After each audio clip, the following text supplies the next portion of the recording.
ప్రభు పేరట వందనాలు తెలియజేసుకుంటూ పరిశుద్ధ గ్రంథంలో నుంచి ఒక లేఖన భాగాన్ని చదువుకొని వాళ్ళ ఆరాధనలోనికి మనం వెళ్దాం. రోమిల్కి రాసిన పత్రిక 4వ అధ్యాయము 25వ వచనం.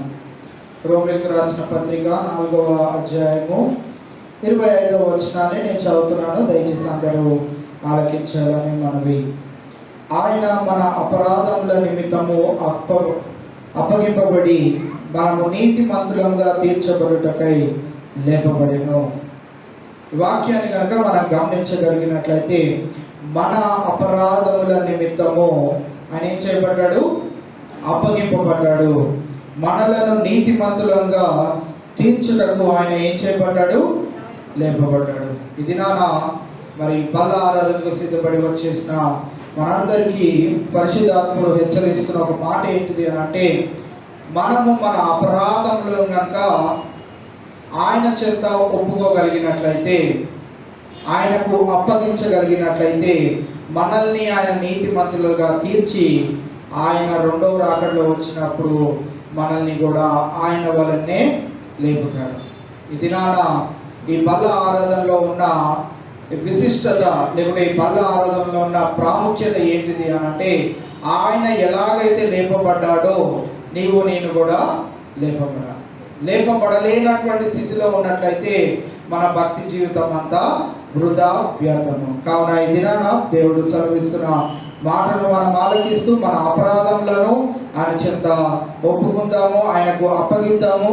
ఆయన మనలను నీతిమంతులుగా తీర్చి ఆయన రాకడలో మనల్ని లేపబడే గుంపులో ఆయన ఉంచుతాడు. వాటి గొప్ప ధన్యత దేవుడు మనందరికీ అనుగ్రహించిన సిద్ధపడి విచ్చేసిన వారు, మోకరించగలిగిన వారు మోకరించగలిగినట్లయితే మీ దగ్గరకు రొట్టె అలాగే ద్రాక్షరసము తేపడుతూ ఉన్నది. కావున ప్రార్థన పూర్వకంగా దయచేసి పాట పాడుతున్నప్పుడు అందరూ పాట పాడేస్తున్నారు. పాట కాదు పాడాల్సింది. మనము సిద్ధపాటుతో మన హృదయాలను తెలుస్తూ చెప్పబడిన ఒక మాట గుర్తు చేసుకుంటూ, దేవా నా నోటి ద్వారా కావచ్చు, నా నోటి ద్వారా కావచ్చు, నా చూపు ద్వారా కావచ్చు, మరి నేను చేస్తున్న ప్రతి ఒక్క అపరాధ భావంలో నుండి నాకు విడుదల కలుగు చేయని ప్రార్థనాపూర్వకంగా దయచేసి మీరందరూ బలలో పొందాలని మనం చేస్తా ఉన్నాం.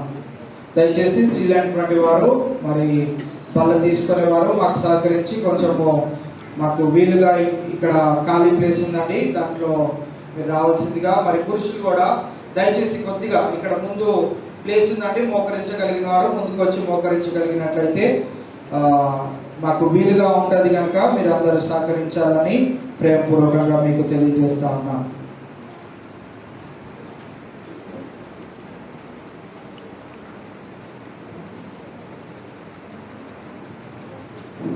మన ప్రభు అయిన యేసుక్రీస్తు తాను అప్పగింపబడిన రాత్రి రొట్టెను తీసుకొని స్తోత్రం చేసి దాన్ని విరిచి తన శిష్యులకు ఇచ్చి, మీరు పుచ్చుకొని తినుడి, ఇది మీ కొరకు ఇవ్వబడుచున్న నా శరీరమై ఉన్నది, నన్ను జ్ఞాపకం చేసుకున్నట్టు దీనిని చేయడని చెప్పాను.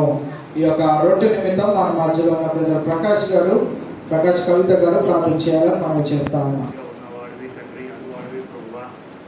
అనేక మంది తండ్రి నాయన దేవదూతల చేత తండ్రి, అదే రీతిగా తండ్రి లోకంలో ఉన్నటువంటి జనుల యొక్క గళముల చేత కొనియాడబడుతున్నటువంటి నా బంగారు యేసురాజా, నీకే వందనాలు, స్తుతులు, స్తోత్రములు చెల్లించుకుంటున్నాం తండ్రి నాయన. గడిచినటువంటి 6 మాసంలో తండ్రి నాయన మీరు మాకు తోడు నీడగా ఉండి తండ్రి, ఇదిగో ప్రభువా నాయన 7వ మాసంలోని మొదటి వారంలో తండ్రి ఈ యొక్క బలి ఆరాధనలో పాల్గొంటున్నందుకు మాకు చూపిన కృపను బట్టి నీకే వందనాలు, స్తుతులు, స్తోత్రములు చెల్లించుకుంటున్నాం తండ్రి. ఇదిగో తండ్రి నాయన మీ యొక్క తండ్రి నాయన జ్ఞాపకం నిమిత్తం తండ్రి నాయన మీరు పరలోకమునకు వెళ్తుండగా తండ్రి, ఆ మేడ గది పైన తండ్రి నాయన యేసయ్య శిష్యులని మీరు ఏర్పరిచి తండ్రి, ఇదిగో నీ యొక్క శరీరము, అదే రీతిగా ఇదిగో ఈ యొక్క నా రక్తం అని తండ్రి నాయన మీరు మాకు అర్పణించి ఉన్నారు ప్రభా. ఈ రొట్టెని తండ్రి మేము తిరుచుండగా తండ్రి నాయన మా దేహంలో ఉన్నటువంటి మలినములు ఏదైనా ఉండేలా వాటిని తీసివేసి తండ్రి నాయన, ఇదిగో తండ్రి అయ్యగారు చెప్పిన రీతిగా తండ్రి కంటి ద్వారా కానీ నోటి ద్వారా కానీ తండ్రి నడకల ద్వారా తండ్రి ఏదైనా పాపము చేసిన ఎడల తండ్రి నాయన ఆ పాపములను తీసివేసి తండ్రి ఈ రోజు నుండి తండ్రి నాయన పరిశుద్ధతతో కలిగి నడుచుకునేందుకు కావాల్సిన కృపను అనుగ్రహించుకుని అడుగుతున్నాను తండ్రి. అదే రీతిగా తండ్రి నాయన మీరు తండ్రి మరణాంతరము తండ్రి నాయన తిరిగి తండ్రి నాయన పరలోకానికి ఎడల ఇక్కడ ఉన్నటువంటి భూలోకంలో తండ్రి నాయన 11 మంది శిష్యులు తండ్రి ఏర్పడి తండ్రి నాయన నీ యొక్క సువార్తను తండ్రి ప్రకటించుకొనుచు తండ్రి నాయన దేశమంతటా తిరుగుతూ వస్తున్నారు తండ్రి. అటు రీతిగా తండ్రి నాయన పౌలు కూడా తండ్రి నాయన సువార్త చేయించు తండ్రి నాయన 3 సంవత్సరములు తండ్రి నాయన ప్రపంచంలో ఉన్నటువంటి ప్రతి ఒక్క బిడ్డకు తండ్రి సువార్తను ప్రకటించు తండ్రి నాయన అక్కడ చుట్టూ ఉన్నటువంటి యెరూషలేము తండ్రి నాయన అదే రీతిగా రోమియోల వరకు ప్రపంచమంతటా కూడా తండ్రి నాయన తిరుగుచు తండ్రి నీ యొక్క సువార్తను ప్రకటిస్తూ వస్తున్నాడు తండ్రి. అటు రీతిగా తండ్రి నాయన ఇక్కడ మేము ఎంచబడినటువంటి ప్రతి ఒక్క బిడ్డ కూడా తండ్రి ఈ యొక్క బలి ఆరాధనలు తీసుకుని తండ్రి నాయన ఈ యొక్క నామాన్ని కనపరిచేటటువంటి బిడ్డలుగా తండ్రి నాయన మమ్మల్ని ఎంచమని అడిగి వేడుకొని ప్రార్థన చేయించున్నాను తండ్రి. అదే రీతిగా తండ్రి నాయన యేసయ్య ఇక్కడ ఏర్పడినటువంటి ప్రతి ఒక్క కుటుంబాన్ని కూడా మీరు ముట్టండి తండ్రి. అదే రీతిగా తండ్రి ఈ కుటుంబం ద్వారా తండ్రి ఇంకొక తండ్రి ఆత్మ రక్షించబడి తండ్రి ఈ యొక్క హౌస్ ఆఫ్ ప్రేయర్ సంఘానికి తీసుకొచ్చి తండ్రి నాయన హౌస్ ఆఫ్ ప్రేయర్ సంఘం తండ్రి నాయన రాజు మీద కాకుండా తండ్రి నాయన యేసు అనేటువంటి బండ మీద కట్టేందుకు కావాల్సిన కృపను అనుగ్రహించబడుతున్నాను తండ్రి. అదే రీతిగా తండ్రి నాయన ఇక్కడ ఎవరైతే రాగలేకపోయి ఉన్నారో వారిని కూడా ఆశీర్వదించి తండ్రి వారి కుటుంబాలను కూడా తండ్రి నాయన నీ జీవంలో తండ్రి నాయన నడుచుకునేందుకు కావాల్సిన కృపను శక్తిని బలాన్ని అనుగ్రహించమని ఈ కొద్ది ప్రార్థన నీ పాదాల వద్ద పెడుతున్నాను తండ్రి. ఆమేన్.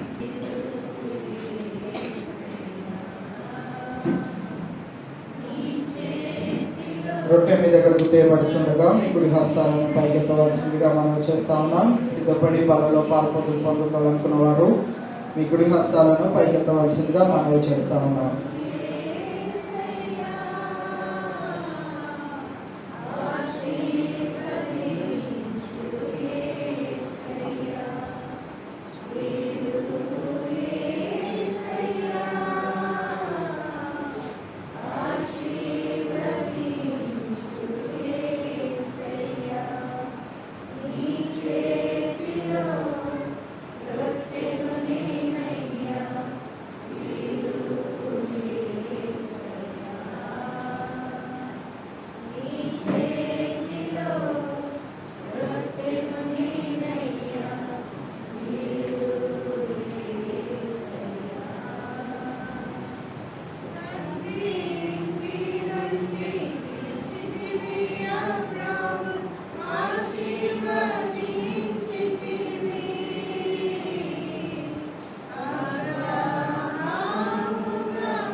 దయచేసి బల్ల తీసుకునే వారు ఎవరైనా బయట ఉన్నట్లయితే మందిరంలోనికి రావాలని మనం చేస్తా ఉన్నామండి. బల్ల రొట్టె ద్రాక్ష రసము బయటికి తీసుకురాబడదు. దయచేసి లోపలికి రావాలని మనం చేస్తా ఉన్నాం.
ఇంకా ఎవరికైనా రొట్టె అందరి పక్షాన మీ గుడి హస్తాన్ని పైకెత్తవలసిందిగా మనం చేస్తాం.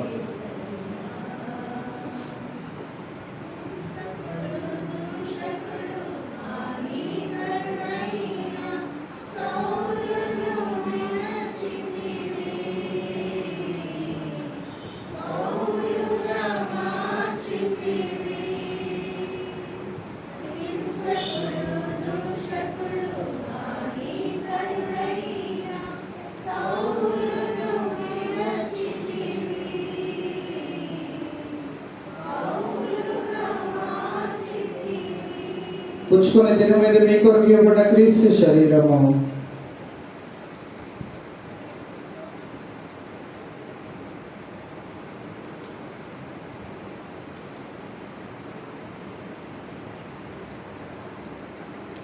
ఆ ప్రకారమే భోజనమైన పిమ్మట ఆయన పాత్రను తీసుకొని స్తోత్రం చేసి దానిని వారికి ఇచ్చి దీనిలోనిది మీరందరూ త్రాగుడి, ఇది పాప పరిహారము కలుగుటకై మీ కొరకును అనేకుల కొరకును చిందింపబడుచున్న నా రక్తం వలన కొత్త నిబంధన అయినది.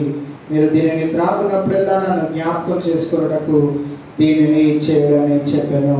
ఈ యొక్క ద్రాక్ష రసం నిమిత్తం మన మధ్యలో ఉన్న బ్రదర్ ప్రకాష్ అనిత గారు ప్రార్థించాలని మనం చేస్తాం.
పుచ్చుకొని త్రాగము, ఇది మీ పాపములకై చిందింపబడ్డ క్రొత్త నిబంధన రక్తము.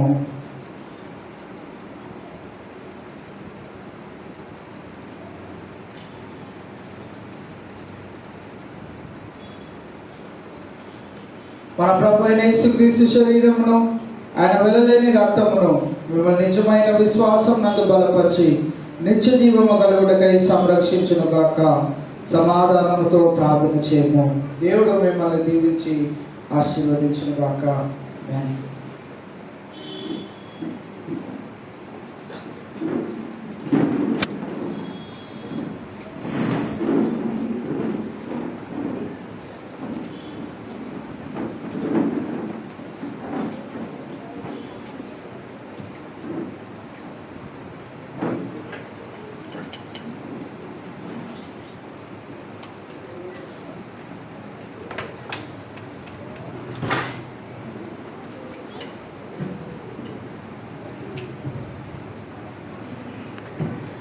ప్రత్యేకమైన పాట పాడకూడదు. కాన్ఫరెన్స్ సభ్యులు పెట్టుకుందాం. మన మధ్యలో ప్రభా ప్రసాద్ మీకారాణి వారు ఉన్నారు. వారు వచ్చి పాట పాడుతుండగా కాన్ఫరెన్స్ సమర్పించుకుందాం.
అందరూ కళ్ళు మూసుకున్నట్లయితే కానుకల నిమిత్తం ప్రార్థించుకుందాం.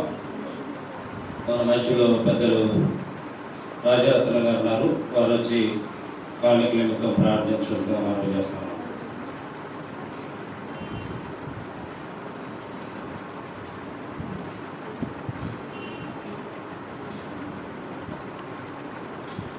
గారు ప్రేమపూర్ణుడైన మా తండ్రి, ఈ బంగారు పాదాలకు లెక్కలేని స్థితిలో సోదరాలు తండ్రి.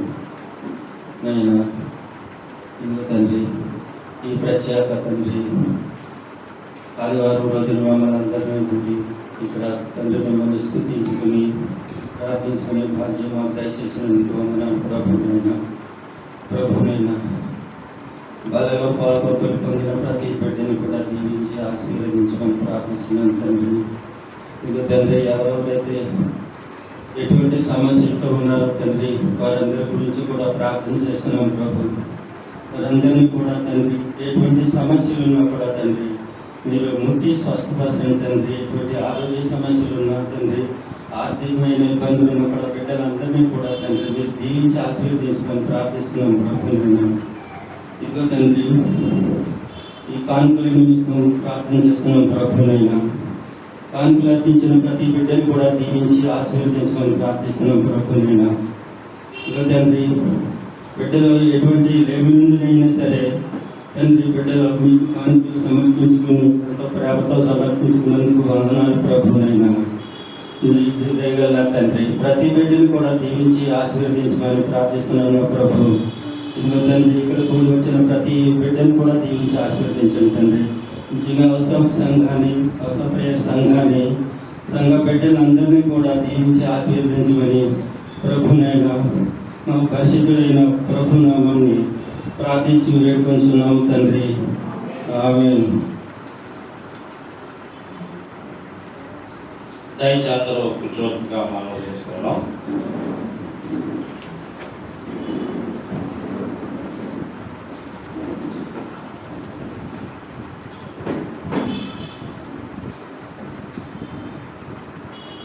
వారపు ప్రకటనలో గమనిద్దామండి. మరి పాస్టర్ గారు ప్రకటన సంధింపిస్తారు. అందరూ కూడా శ్రద్ధగా వినాలని మీకు అందరికీ మనవి.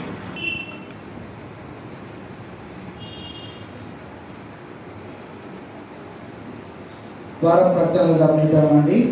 ఈ దినాన మరి ఈ నెలలోనే మొట్టమొదటి పరిశుద్ధ దినము కావున దినాన సాయంకాలం 7:30 గంటలకు శ్రీనివాస్ బ్యూలా గారి గృహంలో మరి కూడిక ఉంటుంది కనుక మరి వీలైనటువంటి వారందరూ మరి గృహము తెలియని వారు మరి చర్చ్ దగ్గరికి 7 గంటలకి రాగలిగినట్లయితే మరి వారి ఇంటికి వెళ్ళి వారి కుటుంబంలో దేవుడు చేసిన కార్యాలను బట్టి వారు కూడిక పెట్టుకున్న విధానాన్ని బట్టి దేవుని మహిమపరచడానికి దేవుడు మరి ఒక అవకాశాన్ని అనుగ్రహిస్తున్నాడు కనుక సద్వినియోగం చేసుకోవాలని మీకు ప్రేమపూర్వకంగా మనం చేస్తా ఉన్నాం. ప్రతి బుధవారము మధ్యాహ్నం 1 గంటల నుంచి మరి 2 గంటల వరకు అనారోగ్యంతో ఉన్న వారి కొరకే ప్రార్థనలు, అలాగే ప్రతి శుక్రవారం మధ్యాహ్నం 1 గంటల నుంచి 3 గంటల వరకు స్త్రీల కూడిక జరుగుతుంది. స్త్రీలటువంటి వారు కూడికకు రావాల్సిందిగా మీకు మనం చేస్తా ఉన్నాం. ఈ నెలలో మరి ఉపవాస ప్రార్థన జూలై 17వ తారీఖు బుధవారం వచ్చిందండి. మొహరం హాలిడే ఉంది ఆ రోజు.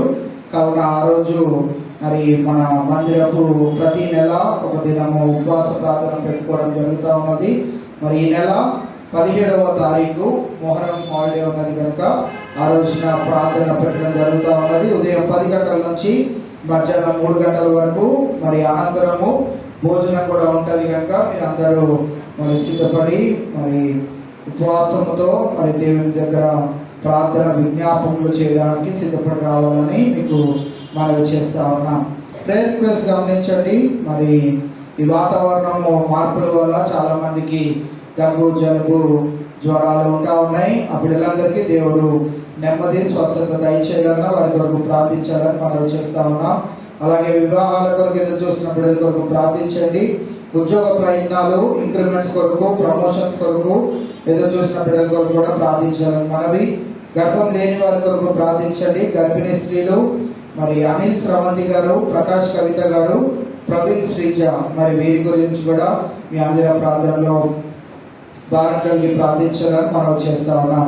ఇతర దేశాల్లో మరియు రాష్ట్రాల్లో ఉన్న మన సంఘ సభ్యుల కొరకు ప్రార్థించాలని మనం చేస్తా ఉన్నాం. యథావిధిగా ప్రతి నెల కుటుంబానికి చొప్పున 50 రూపాయలు మెంబర్షిప్ కలెక్ట్ చేయడం జరుగుతూ ఉన్నది.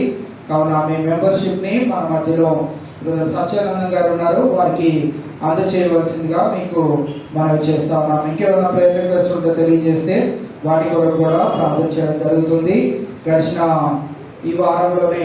వారంలో మరి సోమవారము అలాగే మంగళవారము నేను అశ్వరావుపేట్ అనే ఒక ప్రాంతము దగ్గరలో ఉన్న ఒక పల్లెటూరుకి వెళ్ళడం జరిగింది ఒక సేవకుల బృందంతో. మరి ఆ 2 రోజులు మా ముందు రోజు ఉదయకాల సమయంలో కూడా చాలా వర్షం పడతా ఉన్నది. ఒక రోజు వెళ్ళి అక్కడ సువార్త అనేది చేసి వద్దాము అనే ఆలోచన కలిగి ఉన్నప్పుడు మరి వారి కార్ ఇన్సూరెన్స్ లేదు అని మనల్ని అడగడం జరిగింది. అయితే తప్పకుండా వెళ్దాం పాస్టర్ గారు అని మరి మన కారులో 7 వెళ్ళడం జరిగింది. మరి మీలో ఎవరికైనా మరి గొంగలి సునీల్ అని ఒకరు, వారు ఇప్పుడు సేవకులుగా అలాగే గాస్పుల్ సింగర్గా వారు ఉంటా ఉన్నారు. వారు కూడా మాతో పాటు రావడం జరిగింది. అక్కడ మరి ఆ ఊర్లో మరి ఒక 4 ప్రాంతాలు పోలవరం ప్రాజెక్టు వలన ఆ చుట్టుపక్కల ఉన్న ఒక 4 ప్రాంతాల వారిని వలసగా మరి వేరే ప్రాంతానికి తీసుకువెళ్ళి అక్కడ గవర్నమెంట్ ఇల్లు ఇచ్చి వారిని అక్కడ ఉంచడం జరిగింది. మరి ఆ ప్రాంతానికి వెళ్ళి సువార్త ప్రకటన చేసినప్పుడు దేవుడు మా ప్రయాణం అంతటిలో మరి వాతావరణాన్ని తన ఆధీనంలో ఉంచుకొని ఆ రోజు సాయంకాలం కూడిక ఎంతో ఘనంగా జరిగించారు. మరి నెక్స్ట్ డే కూడా మరి అక్కడ ఒక చర్చ్ ని కట్టడం జరిగింది. ఆ చర్చ్ ప్రతిష్ట కూడా మరి చేద్దామని ఆలోచన ఉంది, కానీ వాతావరణం ఎలా ఉంటుందో తెలియదు అని ఒక ఆలోచన కలిగి ఉన్నప్పుడు ప్రార్థన పూర్వకంగా వెళ్ళడం జరిగింది. 2 దినాలు దేవుడు ఎంతో మరి మంచి వాతావరణం దయచేసి చర్చ్ ప్రతిష్ట కానీ ఆ రోజు ఉదయకాలం 6 గంటల నుంచి 8:30 గంటల వరకు ఆ ప్రాంతం అంతటిలో మరి సువార్త ప్రకటిస్తూ పాటలు పాడుకుంటూ దేవుని యొక్క మాటలు తెలియచేయడానికి దేవుడు అవకాశాన్ని అనుగ్రహించాడు. మొట్టమొదటిసారి నేను వెళ్ళడం వల్ల నేను ఒక డప్పు కొట్టడం కూడా జరిగింది. సో అవన్నీ వాట్సాప్లో షేర్ చేద్దాం అనుకున్నాను, కానీ షేర్ చేయలేకపోయాను. వీలైతే ఈరోజు షేర్ చేయడం జరుగుతుంది. ఒకసారి మీకు చెప్పి మరి దాని తర్వాత షేర్ చేద్దాం అనుకున్నాను.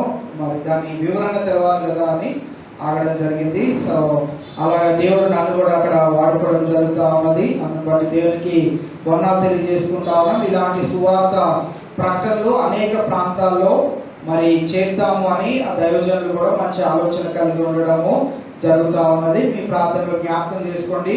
మనల్ని, మన వాహనాన్ని మన తుది శ్వాస వరకు వాడుకునే విధంగా మరి విశేషంగా నేను యవన కాలంలో ఉన్నాను కనుక నన్ను దేవుడు బలంగా వాడుకున్నట్లుగా అక్కడ ఒక 10 నిమిషాల వాక్యం కూడా వారి మధ్యన అందచేయడానికి దేవుడు కృపను అనుగ్రహించాడు. దాన్ని బట్టి కూడా దేవునికి వందనాలు తెలియజేస్తా ఉన్నాం. తిరిగి మేము రామోజీ ఫిలిం సిటీ దగ్గరకు వచ్చే అంతవరకు వాతావరణం బాగుంది. అక్కడికి వచ్చినాక పెద్దగా గాలులు, వర్షం పడతా ఉన్నది. అప్పటి వరకు దేవుడు మా కాపుదలను అనుగ్రహించి అందరినీ క్షేమకరంగా వారి గృహాలకు చేర్చిన దేవాది దేవునికి వందనాలు చేస్తా ఉన్నాను. ఈ రీతిగా ఇలాంటి సువార్త పని నిమిత్తమై మరి వెళ్ళాలని నేను కూడా ఆలోచన కలిగి ఉంటా ఉన్నాను కనుక మరి అనేక ప్రాంతాలలో దేవుని యొక్క మాట తెలియని వారు, దేవుడు అంటే తెలియని వారు అనేక ప్రాంతాలు ఉన్నాయి.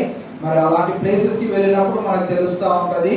వారు ఎంతో భక్తి శ్రద్ధలతో 11 గంటలకు వచ్చి కూర్చున్న వారు ఇంచుమించు 2:30-3 గంటల వరకు ఆరాధన క్రమంలో ఉన్నారు. నేను వెళ్ళిన పాస్టర్ గారు బైబిల్ మిషన్ కి సంబంధించిన వారు, వారి క్రమం చాలా పెద్దగా ఉంటుంది.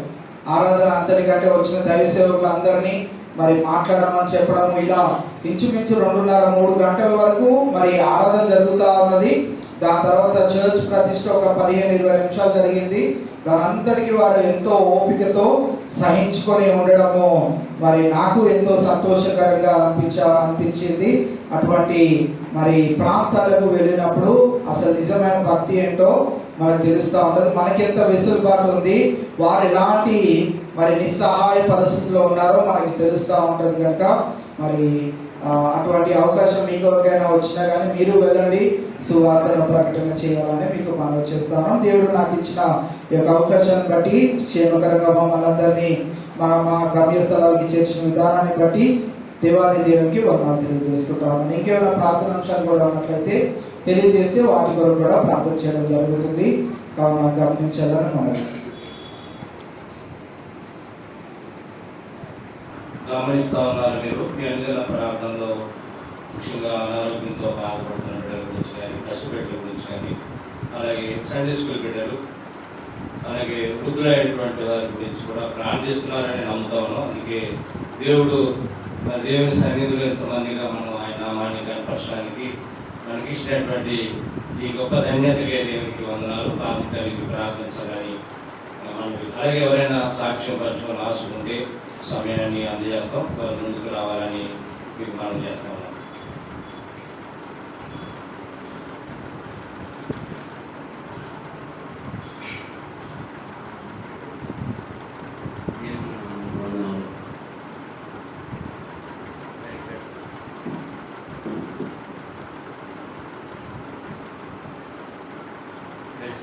పోయిన నెల 8వ తారీఖున మేము ఊరేగడం జరిగింది. ఆగిపోయినది పక్క గ్రామం చెరుకుమల్లి మామూలు సంస్కరణ జరిగింది. అక్కడ 8వ తారీఖు సంవత్సరం జరిగింది. అయితే మా ప్రయాణం 10వ తారీఖు అనమాట. 9వ తారీఖు సాయంత్రం అందరం బాగానే ఉన్నాం. చుట్టాలందరూ వెళ్ళిపోయారు. ఇంకా మా మిస్సెస్ మా అత్తగారు వాళ్ళందరూ ఫోన్ చేస్తున్నారు. నాకు కూడా ఫోన్ చేయమంటే సర్లే తింటాలే అని చెప్పాను. తింటానని చెప్పి అరుగు మీద కూర్చున్నామండి. అలా వెళ్ళి టాయిలెట్కి వెళ్ళి ఇలా వచ్చేటప్పుడు నాకు తెలియకుండా నేనే పడిపోయాను అనమాట. పెద్దగా అరిచానంట.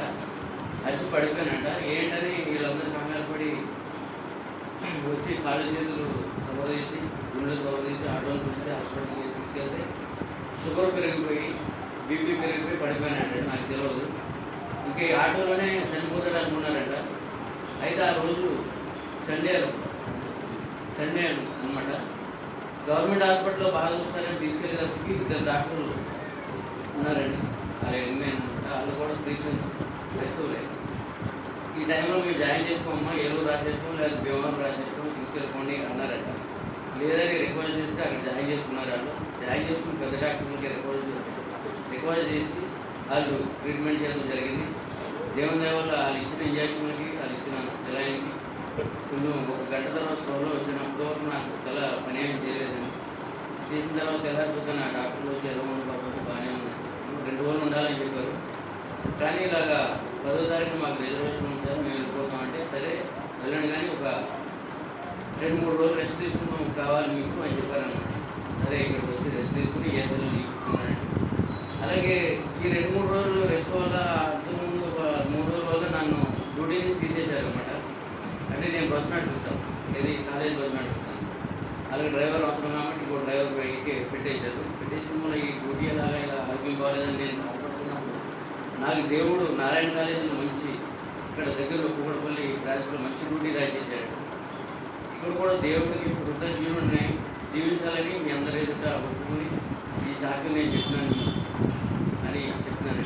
అలాగా దేవుడు నాకు మంచి ఆరోగ్యం దయచేసి మళ్ళీ నాకు మంచి ఉద్యోగం దయచేసినందుకు వేసినామో సూచనలు చెల్లించుకున్నాను. అలాగే నా బిడ్డలు, నా పెద్ద బిడ్డ అనూష, చిన్న బిడ్డ సురేఖ, మీ అందరూ కొంతమందికి తెలియదేమో. వాళ్ళు టూర్ వెళ్ళారు. పెద్ద బిడ్డ ఆఫీస్ టూర్ తీసుకెళ్ళారు అనమాట. జతకి చిన్న బిడ్డను కూడా తీసుకెళ్ళింది.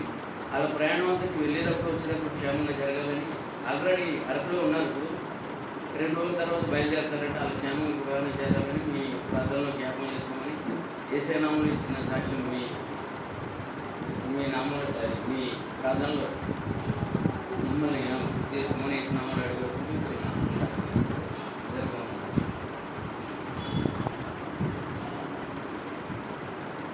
సరైనటువంటి దేవుడు చేసినటువంటి మేలు వారు చక్కగా వివరించి దేవునికి మహిమ కలుగులాగిన మనందరికీ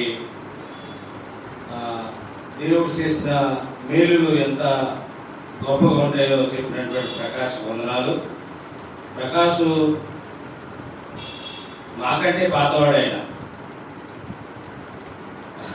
పక్కనే ఉంటాడు. అన్ని విద్యలు వచ్చాయండి.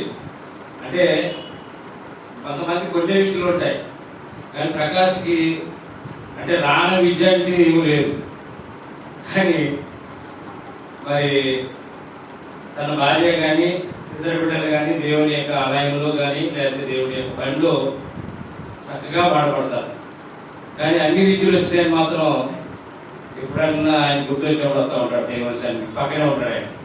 కాబట్టి ఏమైనప్పటికీ మరి దేవుడు మన జీవితాల్లో మరి ఇందాక చెప్తూ ఉన్నాడు పరీక్షిస్తాడని చెప్పేసి ఆయన పరీక్షిస్తే కానీ ఇసుకొస్తూ ఉంటుంది ఆయన. కాబట్టి దేవుడు ఇచ్చిన అవకాశాన్ని, దేవుడికి ఇచ్చినటువంటి ఆ టాలెంట్ని దేవుడికి మనం ఉపయోగించినట్టయితే ఆ దేవుడు చేసిన మేలు మీకే కాదు మన బిడ్డలకు ఉపయోగపడతాయి. కాబట్టి ఆ ప్రకాశ్ని రిక్వెస్ట్ చేస్తూ ఉన్నాను, కంటిన్యూగా దేవుని సన్నిధిలో వచ్చి పాటలు పాడడానికి కూడా మనకు అవకాశం ఉంది, సాక్ష్యం చెప్పడానికి అవకాశం ఉంది.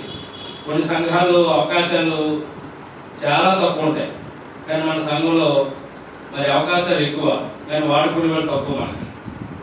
కాబట్టి దయచేసి ఎవరైతే ఏ టాలెంట్ ఉందో ఆ టాలెంట్ ఉపయోగించుకుంటే దేవుడు మన కుటుంబాల్లో కానీ మన బిడ్డల పట్ల కానీ ఎంతో మేలు చేసి దేవుడిగా మన కుటుంబాలు సంతోషకరంగా ఉండడానికి, ఆనందకరంగా ఉండడానికి దేవుడు ఇప్పుడు సహాయం చేసే దేవుడు అని అందరి బట్టి మనం దేవునికి హల్లెలూయా చెప్తాం.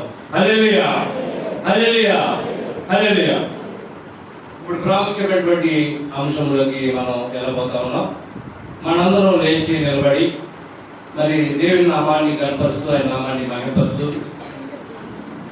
Parent worship జరిపించుకుందాం. మన మధ్యలో జాన్ మోరీ గారు దేవుని యొక్క వర్తమానాన్ని అందించడానికి యవన బిడ్డగా దేవుని పనిలో వాడపడడానికి ఎంతో ఉత్సాహంతో మరి ఆనందంతో బిడ్డ ఉంటాడు. కాబట్టి వారికి దేవుడు మరి మంచి వర్తమానాన్ని అందించే బలాన్ని, శక్తిని ఇవ్వడానికి మనందరం కూడా ఆ యొక్క దేవుని నామాన్ని కనపడదాం. మన మధ్యలో శాంతి గారు ఉన్నారు, వారి టీం వచ్చి పేరెంట్ వర్షిప్ చేస్తుండగా మరి ప్రభు చిత్తం చెప్పిన జాన్ మోరీ గారికి సమయాన్ని అందజేస్తా ఉన్నాం.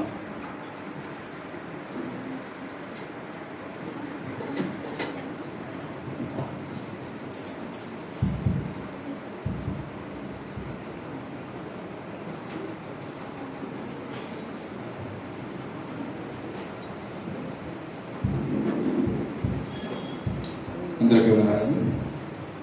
వాక్యాన్ని సిద్ధపరుస్తూ కాసేపు ఆరాధించుకుంటాం. గత నెల కాలంలో మనం చేసిన మేలు బట్టి పాటలు పాడుకుందామని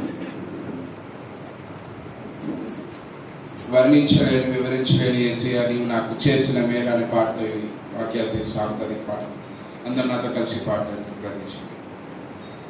యేసయ్యా నీవు నాకు చేసిన మేలు, యేసయ్యా నీవు నాకు చేసిన మేలు, యేసయ్యా నీవు నాకు చేసిన మేలు, యేసయ్యా నీవు నాకు చేసిన మేలు.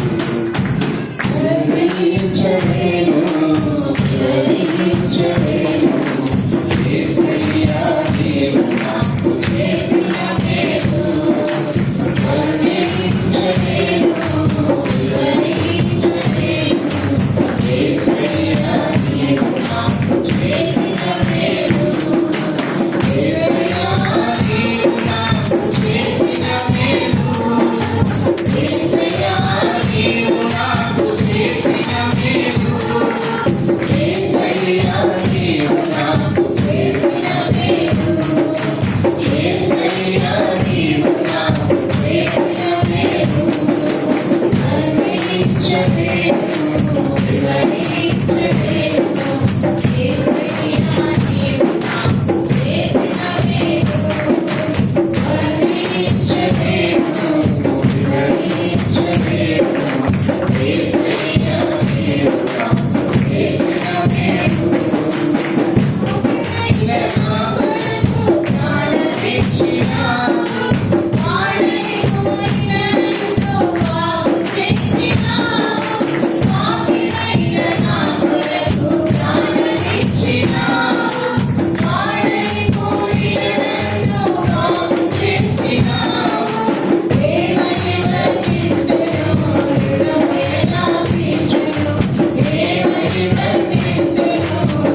ఒకసారి ఆఖరిగా వర్ణించలేను వివరించలేను. నాతో పాటు పాడతారా? యేసయ్యా నీవు నాకు చేసిన మేలు, యేసయ్యా నీవు నాకు చేసిన మేలు. ధన్యవాదాలు. ప్రార్థించుకుందాం.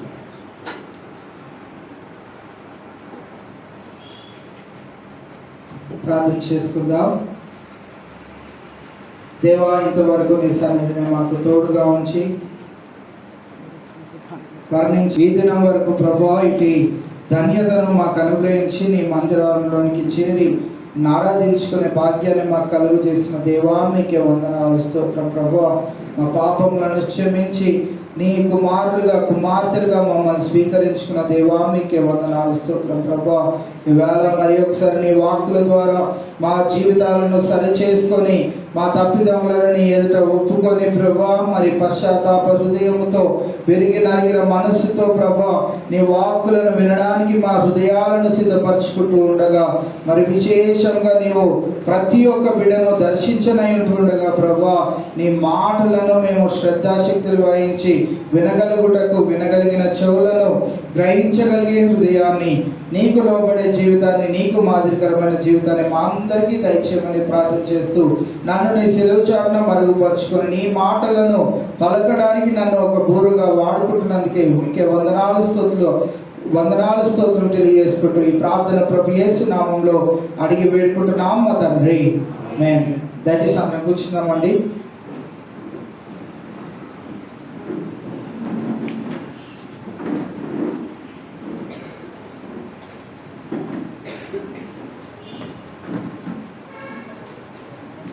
ఇది నాడు దేవుని యొక్క వాక్యాన్ని కనుక మనం గమనించగలిగినట్లయితే హెబ్రీయులకు రాసిన పత్రిక 4వ అధ్యాయము 6 నుంచి 7 వచనాలను మనము గమనించగలిగినట్లయితే ఎవరైనా చదివి వినిపిస్తారండి? కాగా ఎవరో కొందరు విశ్రాంతిలో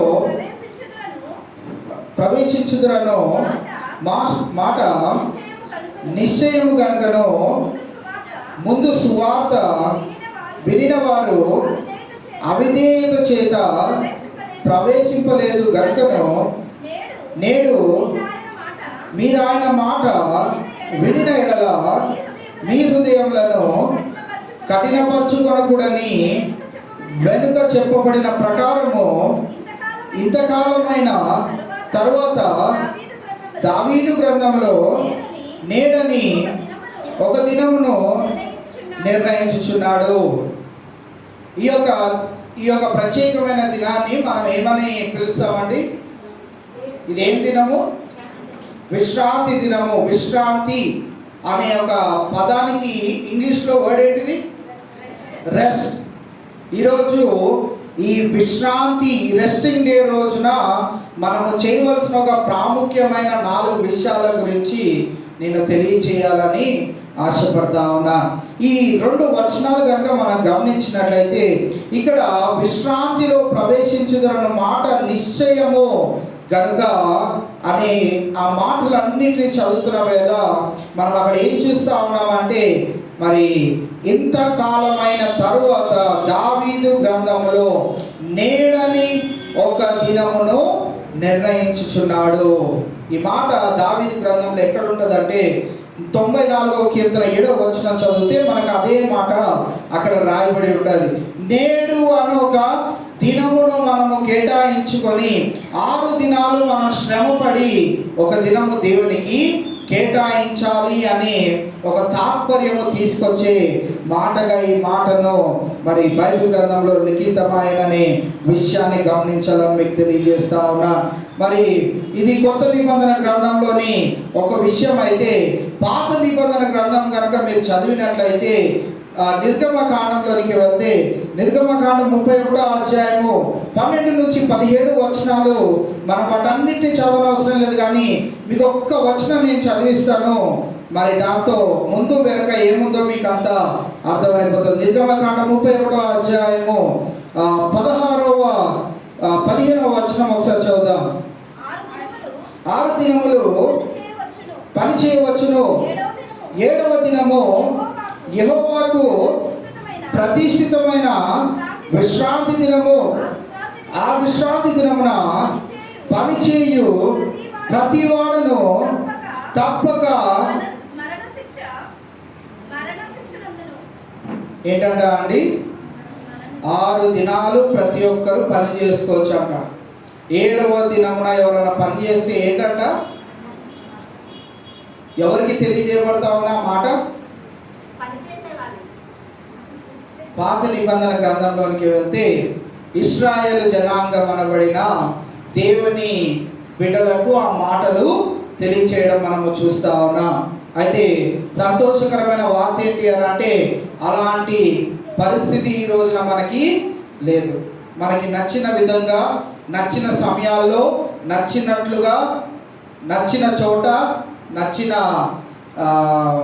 సీట్లో మనం కూర్చొని దేవుని ఆరాధించుకునే వెసులుబాటు దేవుడు మనకి అనుగ్రహించినాడు. ఇది మనం గమనించినట్లయితే అక్కడ 12 నుంచి 17 వరకు ఇశ్రాయేలు జనాంగము ఖచ్చితంగా పాటించవలసిన ఒక నిశ్చయత ఉన్నదనే విషయాన్ని మనము గమనించాలి.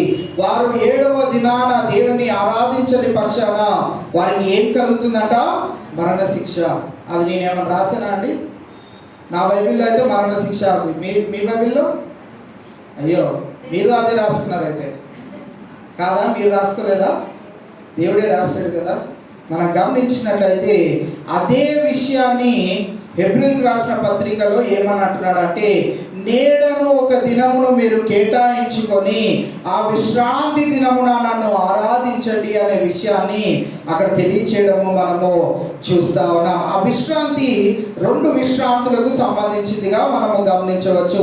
ఒకటి నిత్యము కలిగే విశ్రాంతి, రెండోది ఆ వచనంలో నుండి మనం ఏం గమనించవచ్చు అంటే, ఇలాగ మనం అందరము కూడుకొని మరి విశ్రాంతిగా, అనగా ఎంతో ప్రశాంతతతో, ఎంతో ఆనందముతో మరి దేవుని ఆరాధించుకునే ఒక సమయమును, ఒక దినమును మీరు కేటాయించుకోండి అనే విషయాన్ని మనం ఇక్కడ గమనిస్తా ఉన్నాం. కావున మనం ఇక్కడ హెబ్రీయులకు రాసిన పత్రికలో చదువుకున్న విధంగా ఇక్కడ మనం చూసినట్లయితే, కొందరు విశ్రాంతిలో ప్రవేశించుదన్న మాట నిశ్చయం కనుకను ముందు సువార్త వినని వారు అవిధేయత చేత వారు ప్రవేశించలేదు. కొంతమందికి ముందుగానే తెలియజేశాడు దేవుడు, కానీ వారు ఏం చేశారంట? అవిధేయులుగా ఉన్నందుకు వారు విశ్రాంతిలో ప్రవేశించరు. కానీ నేడు మీరు ఆయన మాట వినిన ఎడల, మీరు అందరూ ఏం చేస్తున్నారు? ఇప్పుడు ఆయన మాట వింటున్నారు. మీరు ఆయన మాట వినిన ఎడల మీ హృదయములను కఠినపరచుకున్నట్టుడని వెనుక చెప్పబడిన ప్రకారము. ఎందుకు ఆ మాట రాయబడ్డది? హృదయాలు కఠినం ఎందుకు చేసుకోవద్దన్నాడు? మీలో ఆదివారం ఉద్యోగాలకు వెళ్ళే వాళ్ళకి, మీరు ఆదివారము దేవుని మందిరానికి రాకపోతే మీకు దేవుని యొక్క దీవెనలు ఉండవు అని అంటున్నాను అనుకోండి. వారు ఎలా వెళ్తారు ఇంటికి? వారు ఎలా వెళ్తారు? ఒకరోజు ఈ వాక్యం విన్నారు, వచ్చే వారం వాళ్ళకి మందిరానికి రావడానికి వీలు పడలేదు. వారు ఎలా వెళ్తారు వారి ఇంటికి? వారి హృదయం ఎలా ఉంటుంది? సంతోషంగా ఉంటుందా? ఉత్సాహంగా ఉంటుందా? ఎలా ఉంటుంది? కఠిన పరచబడుతుంది. నేను వెళ్ళిన రోజే ఇలాంటి వాక్యం చెప్తాడు పాస్టర్ గారు. నాకు ఈ వారమే ఒక పని పడ్డది, ఆ వారమే నేను.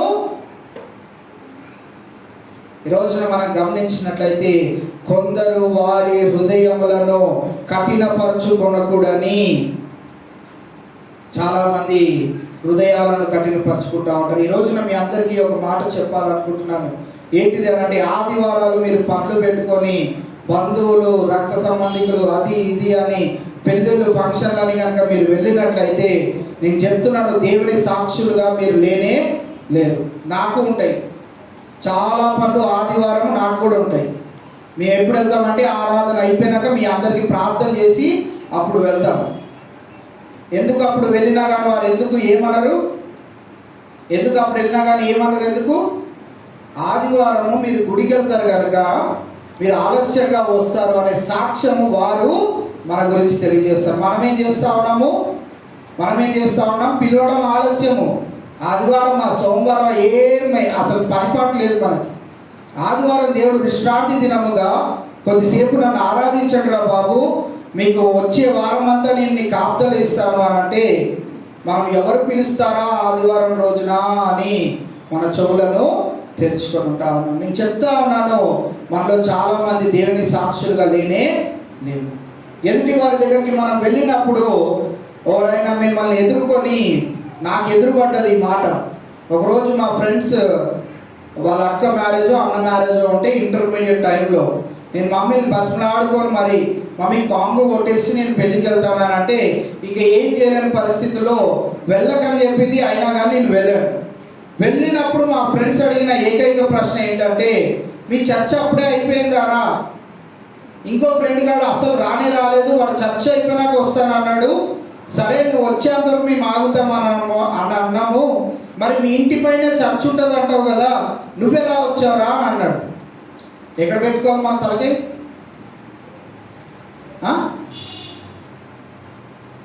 లోకంలోనికి మనం వెళ్తున్నప్పుడు చాలాసార్లు క్రీస్తు పేరును చెప్పుకొని ఆయన సాక్షులుగా చాలామంది మనం నిలవలేకపోతున్నాం. ఇది చాలా జాగ్రత్తగా మీరు గమనించవలసిన అవసరత ఉన్నది. లోకస్తులు మనల్ని పిలుస్తారు. లోకస్తులు మనల్ని పిలిచినప్పుడు వారి ఎదుట క్రీస్తు సాక్షులుగా మనం నిలబడినప్పుడు మనము ధన్యులం అనే మాటను మీరు గమనించాలి. అనేకమైన పరిస్థితులు మనకు వస్తాయి. మీకు ఒకవేళ మరి కదలలేనటువంటి అనారోగ్య పరిస్థితి ఉన్నట్లయితే పర్వాలేదు, దేవుడు నిశ్చయముగా మిమ్మల్ని ముట్టి స్వస్థపరుస్తాడు. కానీ మరి ఫంక్షన్లు, పెళ్ళిళ్ళు, ఈ తతంగాలు అన్నిటికీ ఆదివారం పెట్టుకున్న వాడికి బుద్ధి లేదు అని అంటే ఆదివారం పిలిచినప్పుడు వెళ్ళినోడికి నేను అనను. సో మనం గమనించినట్లయితే ఈ మాటలను ఎందుకు తెలియజేస్తున్నా అంటే, మనం దేవుని సాక్షులుగా జీవించలేక పోయే పరిస్థితుల్లో ఉంటా ఉన్నాం. ఇంకనూ దేవుడిని అనేకమైన అడుగుతున్నాం, కానీ దేవుడు ఏ విధమైనటువంటి జీవితాన్ని మన నుండి కోరుకుంటున్నాడో ఆ జీవితం మనలో చాలా మందిని జీవించలేకపోతా ఉన్నాం. ఈ రోజున మనం గమనించినట్టు చాలా ఆనందపడ్డాను. అరే జెంట్స్ అందరూ ఫుల్ అయిపోయింది, చైర్లనే నిండిపోయారు. వాళ్ళంతా బలారాధనకే వచ్చారని నాకు తర్వాత అర్థమైంది. బల తీసుకున్నారు, కానికేశారు, దేవుడికి మొక్కుకున్నారు, అయిపోయింది. వాక్యం ఏముందిలే, ఆయన చెప్పేది మనం తిడుతూ ఉంటాడు, ఎవరో వాళ్ళు చెప్తారులే అన్నట్టు, లేకపోతే యూట్యూబ్లో విందాం అన్నట్టు వారు వెళ్ళిపోయారు. ఈ రోజున ఒక ప్రాముఖ్యమైన 4 విషయాలను మీకు తెలియచేయాలని నేను ఆశపడతా ఉన్నాను. విశ్రాంతి దినము మనము దేవుని ఆరాధించబద్ధమై ఉన్నాం. అయితే ఈ రెస్ట్ అనే వర్డ్లో 4 లెటర్స్ మనకు కనపడతా ఉన్నాయి. రెస్ట్ స్పెల్లింగ్ చెప్పండి. REST. 4 పదాలు, 4 విషయాలు 40 నిమిషాల్లో మీకు ముగించేస్తాను. 12:50 అయింది. ఒక 40 నిమిషాల్లో నేను ముగించేయాలని ఆశపడతా ఉన్నాను. మొట్టమొదటిది మనం చాలా జాగ్రత్తగా గమనించినట్లయితే మొట్టమొదటి పదము R అనగా రెస్పాన్సిబిలిటీ, బాధ్యత అనేది మనకు ఉండాలి. ఎందుకు బాధ్యతగా మనం వహించాలి? ఎవరి కొరకు మనం బాధ్యతగా దేవుని మందిరానికి రావాలి? అసలు ఈ విశ్రాంతి దినమున మనం బాధ్యతగా ఉండడం వల్ల ఎవరికి ఉపయోగం అని అంటే, కీర్తనకారుడు 145వ కీర్తన 4వ వచనంలో ఇలా సెలవిస్తా ఉన్నాడు. కీర్తనకారుడు 145వ కీర్తన 4వ వచనం, ఒక తరము వారు మరి ఒక తరము వారి ఎడల నీ క్రియలను కొనియాడుదురు, నీ పరాక్రమ క్రియలను తెలియజేయుదురు. మనం అక్కడ గమనించినట్లయితే ఒక తరము వారు, ఇప్పుడు మనలో చాలా మంది ఉన్నాం, కుర్చీలో కూర్చున్న వారు ఒక 35 సంవత్సరాల నుంచి పైబడిన వారు అనుకుందాం. ఇక్కడ కింద కూర్చున్న పిల్లలందరికీ మనం ఎలా ఉండాలంట?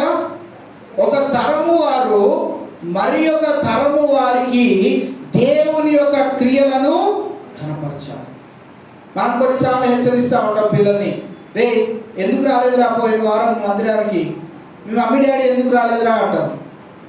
మళ్ళీ ఒక రోజు వస్తుంది మనకి, మనం రాని రోజు కొంతమంది పిల్లలు వచ్చి నన్ను అడుగుతూ ఉంటారు, ఏంటి అందుకు రాలేదు, ఆంటీ రాలేదు, ఎందుకు రాలేదు అని అంటూ ఉంటారు. ఏం సమాధానం చెప్పాలి? కీర్తనకారుడు అదే మాట అంటున్నాడు. ఒక తరము వారు మరి ఒక తరము వారికి నా క్రియలను.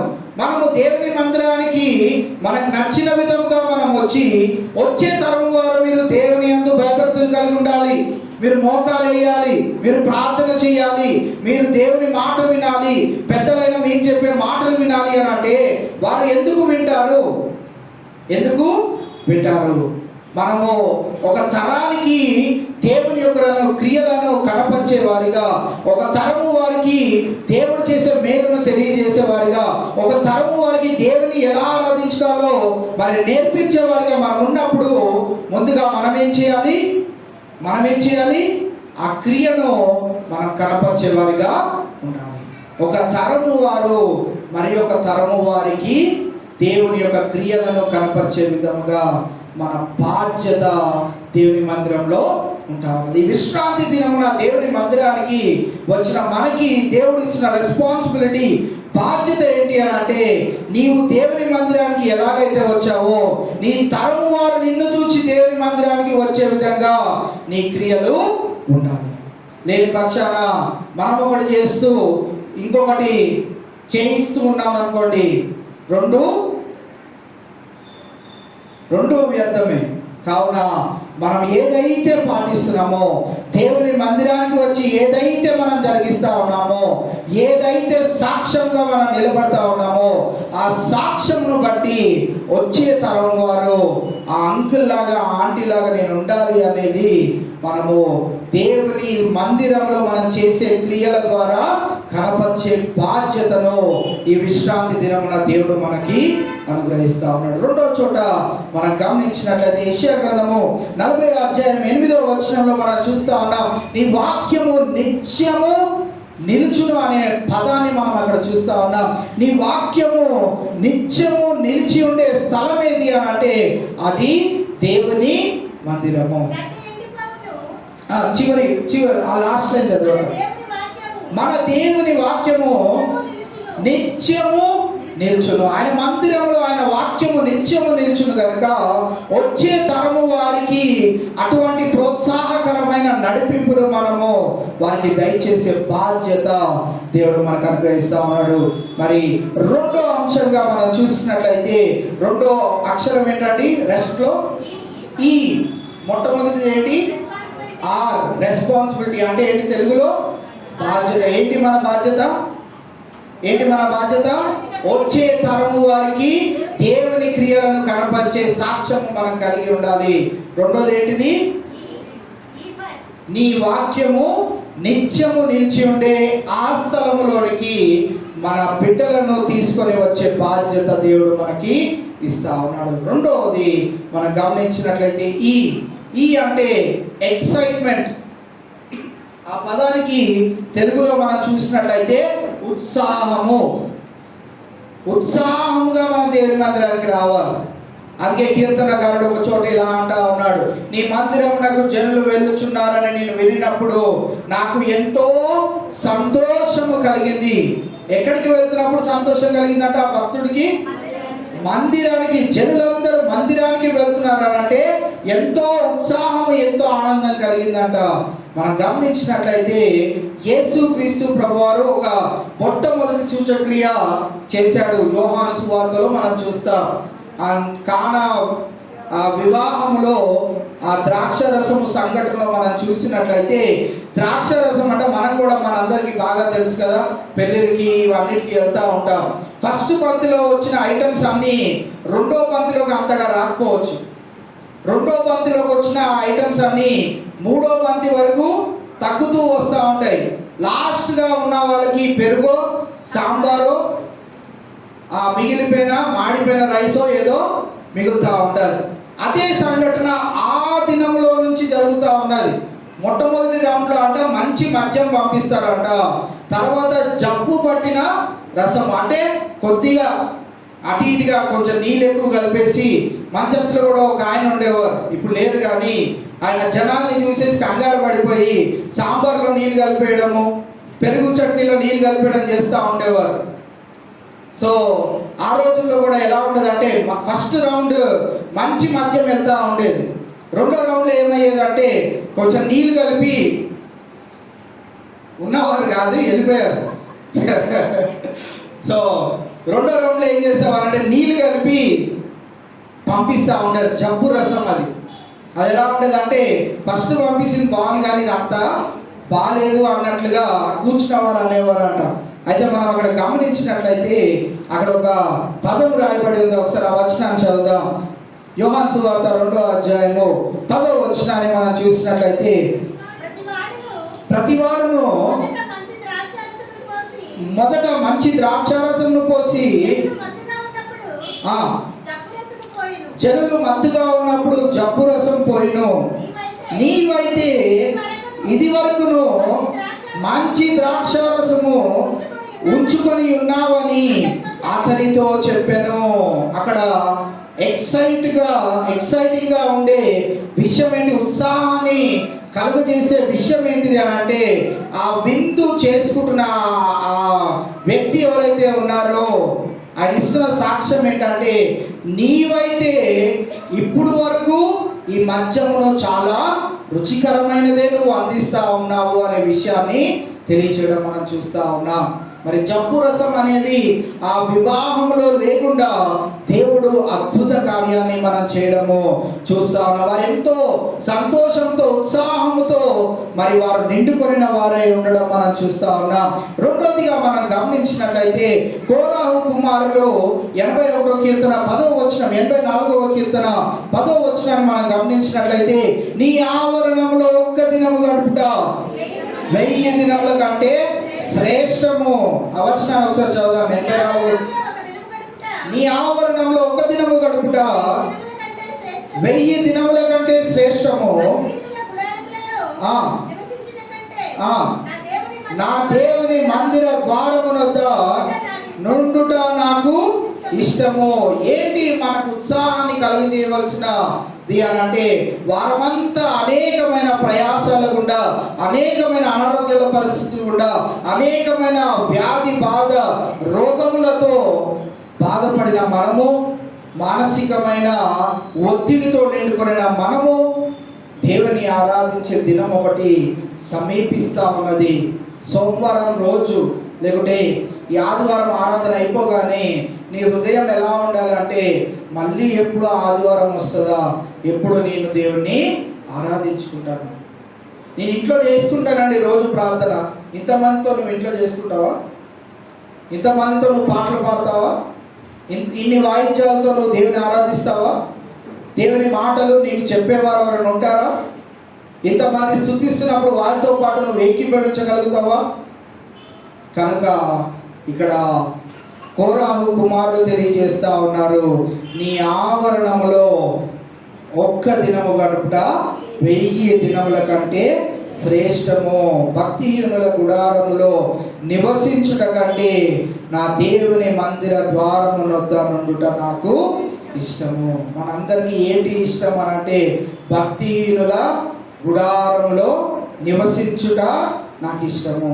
అలా ఆదివారం మీరు సెలవు తీసుకున్న ప్రతిసారి ఈ వచనం తీసుకొని భక్తిహీనుల గుడారంలో నివసించుట నాకు ఇష్టము అని రాసుకోండి. మీకు కూడా బాగుంటుంది. మీరు దానికి మరి అంత సన్నిహితంగా ఉంటారు కనుక ఆ మాటలు అక్కడ రాసుకోండి. ఇక్కడ కోరాహు కుమారులు అయితే ఏమని సెలవిస్తా ఉన్నారు, భక్తిహీనుల గుడారంలో నివసించుట కంటే నా దేవుని మందిర ద్వారం యొద్ద, ఆ గేట్ దగ్గర ఉండి అక్కడ ఉంటే చాలు, లోపల జరుగుతున్న ఆరాధన అంతా విని నేను ఆనందించగలుగుతాను, అది నాకెంతో ఇష్టం అంటా ఉన్నాడు. ఈ దినాన మనకి ఉత్సాహాన్ని కలుగు చేసేది ఏమై ఉండాలి అని అంటే, క్రైస్తవులుగా మనందరికీ ఆదివారం ఎప్పుడు వస్తుందా, నేను 10 గంటలకు ఎప్పుడు వెళ్ళగలుగుతానా, ఎప్పుడు ఆరాధనలో నేను పాల్పొందగలుగుతానా. ఇంకో మాట కూడా రాయబడి ఉంది. మీలో చాలా మందికి ఇష్టం ఉండదు, అయినా కానీ నేను చదివి వినిపిస్తా ఉన్నాను. ఇంకో రీతిగా ఉత్సాహము కలిగించే ఒక విషయాన్ని మీకు తెలియజేస్తా ఉన్నాను. కొరింథీయులకు రాసిన 2వ పత్రిక 9వ అధ్యాయం 7వ వచనంలో 2వ భాగాన్ని ఒకసారి చూసినట్లయితే, కొరింథీయులకు రాసిన పత్రిక 2వ పత్రిక 9వ అధ్యాయం 7వ వచనం, దేవుడు ఉత్సాహముగా ఇచ్చువారిని ఏంటంట ప్రేమించును. ఓకే, ముందేంటి దేవుడు అన్ని పదాలు చదవండి, ఏం కాదు, పర్వాలేదు, ఇవ్వకపోయినా పర్వాలేదు. కానీ బైబిల్ గ్రంథంలో రాసించిన ఒక మాట మీకు గుర్తు చేస్తున్నాను. అంటే దేవుడు ఉత్సాహముగా, కొంతమంది మనము ఇచ్చే విషయంలో చాలా బాధపడతా ఉంటాం. కొంతమంది ఇచ్చే విషయంలో మరి అంత ప్రోత్సాహకరంగా ముందుకు రాలేరు. వారి అవసరతలు బాగా వారికి కనబడుతూ ఉంటాయి. అయితే దేవుని యొక్క వాక్యము సెలవిస్తుంది ఏంటి అని అంటే, దేవుడు ఉత్సాహముగా ఇచ్చువారిని ప్రేమించును. 4 పదాలు ఎంతో అర్థము దాగి ఉన్నది. ఆయన ప్రేమను నీవు పొందుకోవాలనంటే నువ్వు ఎలా ఉండాలి అని సెలవిస్తున్నాడు. ఉత్సాహంగా నీవు దేవునికి ఇచ్చేవారిగా ఉండాలి. ఇవ్వడం అంటే మళ్ళీ అక్కడ కామా పెట్టారు. ఇవ్వడం అంటే ఏమి ఇవ్వాలి?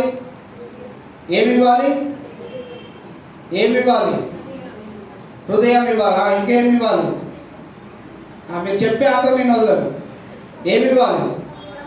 సమయం ఇవ్వాలి. ఇంకేమి ఇవ్వాలి? మీ డబ్బులు కూడా ఇవ్వాలి. చెప్తున్నా, చెప్పరు. మీరు నోరు తెచ్చి ఆ మాట చెప్పరు. మనం గమనించినట్లయితే మీ డబ్బులు ఇవ్వనవసరం లేదండి. దేవుడు మరి బహుగా తన పనిని కొనసాగిస్తున్నాడు కనుక మీ హృదయమును, మీ సమయం, ఈ 2 ఇస్తే చాలు మీ జీవితం అద్భుత రీతిగా మార్చబడడం మీరు చూస్తూ ఉంటారు. అప్పుడు మీరే డబ్బులు వద్దన్నా కానీ ఇస్తూ ఉంటారు. మూడవదిగా మనం గమనించినట్లయితే రెస్ట్ అనే వాటిలో 2 కంప్లీట్ చేసుకున్నాం. ఒకటి ఏంటిది? రెస్పాన్సిబిలిటీ, బాధ్యత. రెండోది ఎక్సైట్మెంట్, ఉత్సాహంతో మనము దేవుని మందిరానికి రావాలి. దేవుడికి సమయాన్ని, మీ యొక్క హృదయాన్ని ఇచ్చేవారిగా ఉండాలి. మూడోది ఏంటండి? స్పిరిచువల్ గ్రోత్, ఆత్మీయ ఎదుగుదల అనేది ఎదుటి వారిలో మనకి కనపడాలి. ఎదుటి వారిని చూసినప్పుడు వారు ఆత్మీయ జీవితంలో ఎదిగారండి అనే విషయాన్ని మనము చూడగలుగుతున్నామా? మన సంఘంలో ఇంతమంది వస్తూ ఉన్నాం కదా, ఇంతమంది వస్తున్నప్పుడు మీరు ఎవరికైనా నుంచి అయినా సాక్ష్యం చెప్పండి, వారి ఆత్మీయ జీవితం ఎలా ఉందో చెప్పండి అన్నప్పుడు మనం వారి గురించి ఏమని సాక్ష్యం ఇవ్వగలుగుతున్నాం అనేది కూడా చాలా ప్రాముఖ్యమైనది. నీ సహోదరుల గురించి కూడా నీవు గమనించుకుంటూ ఉండాలి. గలతీయులకు రాసిన పత్రిక 1వ అధ్యాయము 24వ వచనాన్ని మనం చూసినట్లయితే, గలతీయులకు రాసిన 1వ పత్రిక 24వ వచనం, మునుపు మనల్ని హింస పెట్టిన వాడు తాను పూర్వమందు పాడు చేయుచు వచ్చిన మతమును ప్రకటించుచున్నాడన్న సంగతి మాత్రమే విని వారు నన్ను బట్టి దేవుని మహిమపరిచిరి. ఎవరి గురించి తెలియజేయబడుతుంది ఇక్కడ? గలతీ సంఘానికి మరి పౌలు భక్తుడు తెలియజేస్తూ అక్కడ పై వచనం కనుక మనం గమనించినట్లయితే అక్కడ యూదయ సంఘము వారు పౌలు భక్తుని ఎలాగ గమనించారంట, తన ఆత్మీయ ఎదుగుదలను ఎలా గుర్తించారు? ఒకప్పుడు ఆయన ఎటువంటి వాడు? ఒకప్పుడు హింసకుడు. క్రీస్తు పేరు చెప్పి క్రీస్తు నామమున మనం ఏమైనా చేస్తే చంపడానికి ప్రయత్నం చేసిన ఆ పౌలు ఇప్పుడు క్రీస్తుకు హతసాక్షిగా మార్చబడ్డాడు అని ఆత్మీయ ఎదుగుదల పౌలు భక్తుల గురించి తెలియజేయడం మనం ఇక్కడ చూస్తా ఉన్నాం. మన ఆత్మీయ ఎదుగుదల, మన రక్షణ పొందుకున్న దినం నుంచి మనకి ఒక్కొక్కసారి గుర్తు చేసుకుంటూ, నేను రక్షణ పొందుకొని 25 సంవత్సరాలు అయిందండి అని అంటూ ఉంటాం. 20 సంవత్సరాలు అయితే ఏం ప్రయోజనం? 25 సంవత్సరాలు అయితే ఏం ప్రయోజనం? 25 ఆత్మలన్నా నువ్వు రక్షించగలిగావా? 25 సంవత్సరాలు అయింది నువ్వు రక్షింపబడి, 25 ఆత్మలన్నా నువ్వు రక్షించగలిగావా? లేదు. 25 సంవత్సరాలు ఏం చేద్దాం? ఏమైనా దేవుడు అవార్డు ఇస్తాడా?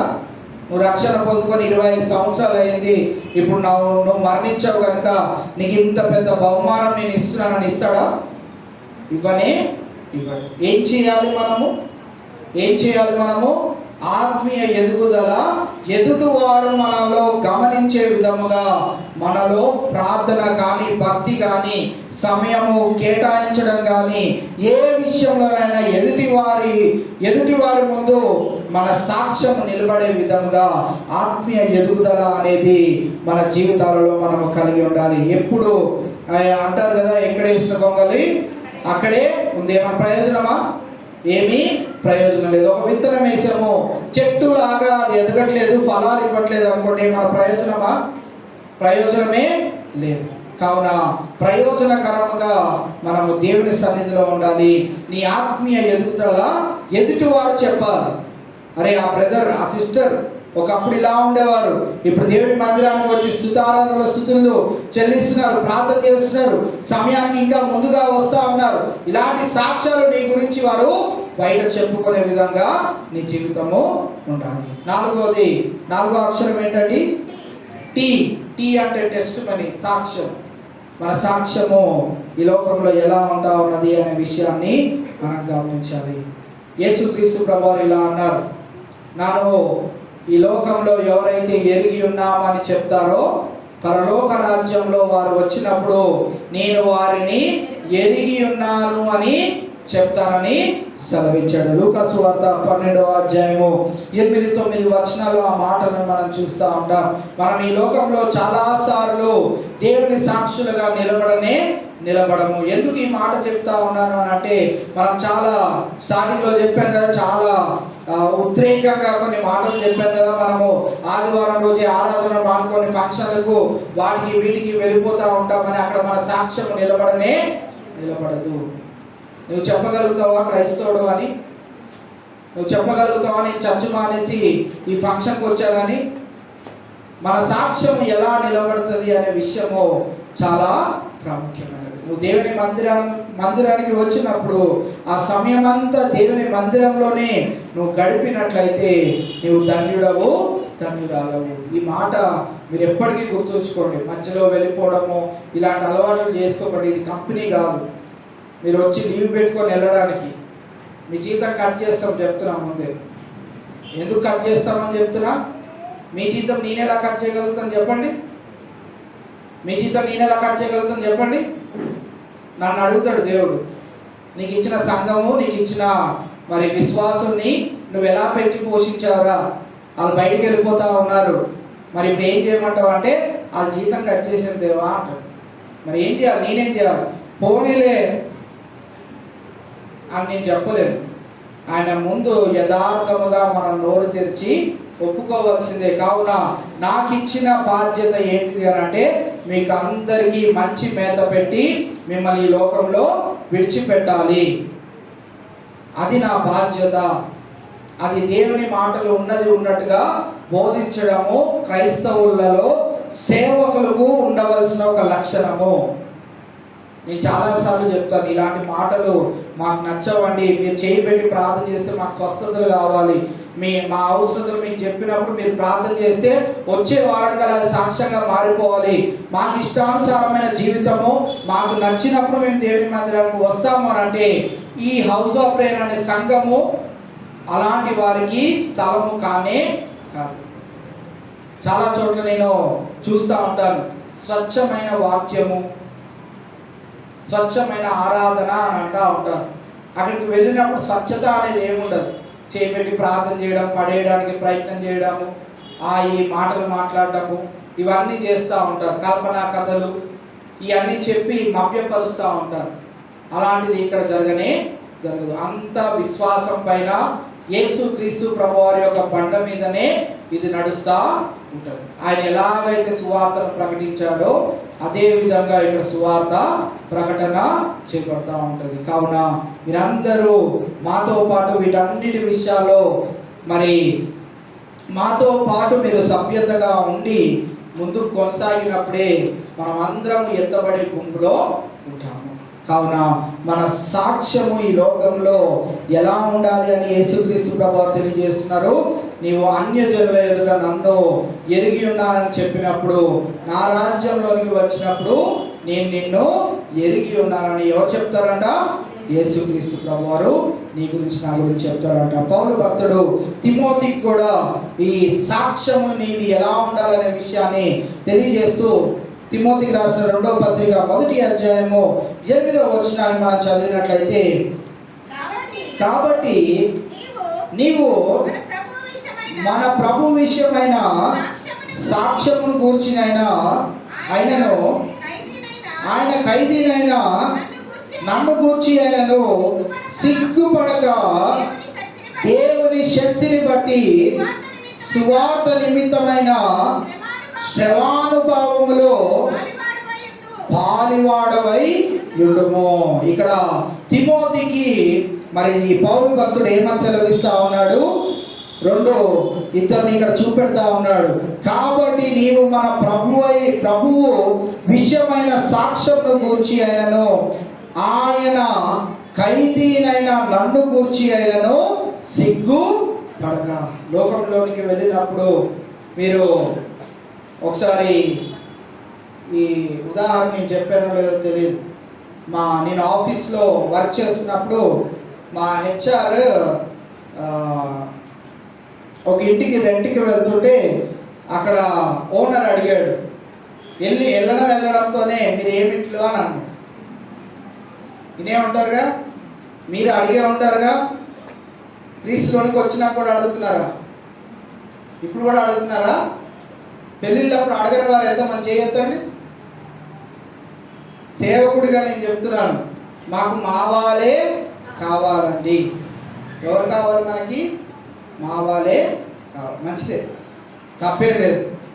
బూడిది రాసుకుంటే బూడిది రాలుతుంది అన్నట్టు మీరు చేసుకుంటేనే మంచిది. ఎందుకంటే వేరే కూడా వాళ్ళ ఆచారాలు వాళ్ళు అలా చేయాలి ఇలా చేయాలంటారు. దేవుని మందిరానికి వెళ్తున్నప్పుడు ఇలా వెళ్ళాలి అలా వెళ్ళాలి అంటారు. అంత గందరగోళం ఉంటుంది. మనం చేసుకోవడమే బెటర్. ఏదైనా కానీ క్రైస్తవ్యంలోనికి వచ్చినప్పుడు మట్టుకు మన సాక్ష్యం ఈ లోకంలో ఎలా ఉండాలి అని అంటే, నేను క్రీస్తు ప్రభువారి యొక్క రక్తంలో కడగబడిన పాపిని. ఏం చెప్పుకుంటున్నారు మీరు ఈ లోకంలో? సాక్ష్యం చెప్పమంటే ఏం చెప్పుకుంటున్నారు? మేము పలానా ఊరు నుంచి ఇక్కడ హైదరాబాద్ పట్టణానికి వచ్చానండి ఉద్యోగం చేసుకోవడానికి, ఇప్పుడు బాగానే ఉన్నానండి అని చెప్పుకుంటున్నారా? క్రైస్తవమైన మనము చెప్పవలసిన సాక్ష్యం ఏంటి? నేను క్రీస్తు రక్తంలో కడగబడిన పాపిని, ఇప్పుడు రక్షింపబడి ఉన్నాను. నేను చెప్పే మాటల ద్వారా ఈ మాటలు నీవు వినినట్లయితే నీవు కూడా ఆయన రక్తంలో కడగబడి మనమందరము నిత్యరాజ్యంలోనికి చేర్చబడతాం. అది నీవు నేను ఈ లోకంలో చెప్పవలసిన సాక్ష్యం. పౌలు భక్తుడు అదే ఇక్కడ తిమోతికి తెలియజేస్తా ఉన్నాడు. ఏమని తెలియజేస్తా ఉన్నాడు? సిగ్గుపడకు. అంతేకాదు, దేవుని శక్తిని బట్టి సువార్త నిమిత్తమైన శ్రమానుభావములో పాలివాడవై ఉండుము. శ్రమలు వచ్చినప్పుడు దాంట్లో పాలిభాగస్థులమై మనం ముందుకు కొనసాగాలి. అమ్మమ్మ, ఈ చర్చితో చాలా ఇబ్బంది ఉంది. చాలా చర్చెస్ మన ఏరియాలో నాకు తెలిసిన పాస్టర్స్ చాలా మంది అతి ఇళ్లలో చర్చ్ జరిపిస్తూ ఉంటారు. ఓనర్ని ఏమైనా ఇబ్బంది పెట్టారంటే రేపు ఖాళీ చేసేమంటే మళ్ళీ ఎల్లుండి ఇంకో చోట వెతుక్కొని ఈ విశ్వాసులందరినీ మళ్ళీ గుంపు చేసుకొని మళ్ళీ వచ్చే వారం అక్కడికి చేర్చుకోవాలి. మనకి ఎలాంటి ప్రాబ్లం ఉందండి? ఎలాంటి ప్రాబ్లం ఉంది మనకి? ఏం ప్రాబ్లం ఉంది? ఏసీ ఒక్కటి లేదు. దేవుని మహాకృపను బట్టి మనం పెయింట్ వేస్తే పెయింట్ నుంచి నీళ్ళు కూడా కారట్లేదు. వర్షాలు పడుతున్నాయి కానీ ఏమన్నా అవుతుందేమో అనుకున్నా కానీ పెయింట్ వల్ల నీళ్ళు కూడా కారట్లేదు. ఇంకొకటి ఏమన్నా బాకీ ఉందా అంటే ఏసీలు లేవు, అంతే. ఇంత వెసులుబాటు దేవుడు మనకు అనుగ్రహించినప్పుడు దేవుని ఆరాధించుకోవడానికి మనకి ఎందుకు బద్ధకం అనాలా, దాన్ని ఏమనాలో నాకు అర్థం కావట్లేదు. కావున ఈ దినాన, ఈ విశ్రాంతి దినమున దేవుడు మనకిచ్చిన ఈ యొక్క ఈ బెనిఫిట్స్ అన్నింటిని బట్టి, సౌలతులన్నింటిని బట్టి, వీటిని అనుభవిస్తున్న మనమందరము దేవునిని ఘనముగా ఆరాధించే వారిగా ఉండాలనే తాపత్రయము. అలాగే శ్రమలు అనేవి వస్తున్నప్పుడు, ఈ వారం నేను దేవుని మందిరానికి వెళ్ళను, నేను అడిగేది దేవుడు నాకు ఇవ్వలేదు అని కాక, దేవుడు శ్రమలు పెట్టినా కానీ వాటిని తట్టుకొని తాళుకొని నేను ముందుకు వెళ్తాను. ఎందుకనంటే నా యేసయ్య ఆయన చిత్త ప్రకారంగా ఏదో ఒక రోజు నాకు జయాన్ని కలుగజేస్తాడు అనే విశ్వాసముతో నువ్వు ఎప్పుడైతే ముందుకు కొనసాగుతావో నీ సాక్ష్యాన్ని బట్టి ఇతరులు మార్చబడడానికి సహాయము పడతా ఉంటారు. ఈ రోజున మా ప్రకాష్ అన్న సత్పండ్ గారు కూడా చెప్పారు కదా, పక్కనే ఉంటాడు కానీ రాడు. అంటే ఉద్యోగరీత్యా చాలా కారణాలు ఉంటాయిలే అని. కొన్ని ఒక్కొక్కసారి మనిషి డ్యాన్స్ వేసుకుంటా కూడా ఇంటికి వెళ్తూ ఉంటాడు. మరి నాకైతే ఎప్పుడు బాధ వేస్తుంది. 2 కూతుళ్ళు ఉన్నారు, చెల్లెళ్ళుగా వారు ఉన్నారు. మరి వారు ఉన్నప్పుడు మనం ఎంత బాధ్యతగా ఉండాలి. మా కుమారక్కకి పాటలు పాడడం రాదు, వాళ్ళ పిల్లలకి పెద్ద గొంతు లేదు, ఈయనకి మంచి స్వరం, ఇప్పుడు పాట కూడా పాడతాను అన్నాడు. ఇప్పుడు వద్దులే అన్న, స్వీట్లు మంచివి ఉన్నాయి, అప్పుడు పాడదులే అని చెప్పారు. అన్ని తలాంతులు ఉన్నవారు దేవుని మందిరానికి రారు. దేవుని మందిరానికి అటువంటి వారు వచ్చినప్పుడు ఈ బైబిల్ చేతి పట్టుకొని ఇక్కడ ఒక 4 గృహాలు దాటుకుంటే వాళ్ళ ఇంటికి వెళ్ళినప్పుడు ఈ బైబిల్ ఏం తెలియజేస్తుంది అంటే, నువ్వు ఎవరి సాక్షివో తెలియజేస్తుంది, నువ్వు ఎవరి బిడ్డవో తెలియజేస్తుంది. కావున దినాన మనం గమనించినట్లయితే ఆయన సాక్షులంగా జీవించినప్పుడు శ్రమలు కష్టాలు ఎన్ని వచ్చినా కానీ వాటన్నింటినీ తట్టుకుంటూ ఈ లోకంలో ఉన్న చెడు అలవాట్లన్నింటిలో నుంచి మనం విడుదల పొందుకొని మనము ఈ సాక్ష్యం చాలాసార్లు చెప్పాడు మా ప్రకాశ్ అన్న. నేను ఈరోజు నుంచి దేవుని మందిరం మారను. ఆ తీర్మానం ఒక 4-5 సార్లు విన్నాను నేనే. సో ఇది చివరి తీర్మానం అన్నది. దీని తర్వాత నువ్వు దేవుని మందిరానికి రాకపోతే దేవుడు కఠినమైన శిక్ష నీకు ఇస్తాడు, దాన్ని మనం భరించలేము. కావున దాని నుండి నువ్వు తప్పించుకోవాలంటే వీలైనప్పుడల్లా దేవుని మందిరానికి రావాలి. నీ అలవాట్లన్నీ నువ్వు మానుకోవాలి. కూతుర్లు ఎదుగుతున్నారు, వారి వివాహాలు చేయాలి, నీకు చాలా బాధ్యత ఉన్నది కనుక ఒక తమ్ముడిగా, సహోదరుడిగా, ఒక దైవజనుడిగా ఇక్కడ నిలబడి దేవుని మాటలుగా చెప్తున్న వాడిగా నీకు మరి విన్నవిస్తున్నాను. ఏంటి అని అంటే, నువ్వు ఇచ్చిన ఆ మాట తప్పకుండా దేవుని మందిరానికి వచ్చినప్పుడు దేవుడు అద్భుత కార్యాలు చేస్తాడు. చివరిగా మనం గమనించినట్లయితే తిమోతికి రాసిన 2వ పత్రిక 4వ అధ్యాయము మొదటి 2 వచనాలు మనం గమనించినట్లయితే అసలు దేవుని మందిరానికి వచ్చే మనం అందరము ఎలాగా ఉంటే దేవునికి ఆనందదాయకమో చదువుకొని మనం ముగించుకుందాం. దేవుని ఎదుటను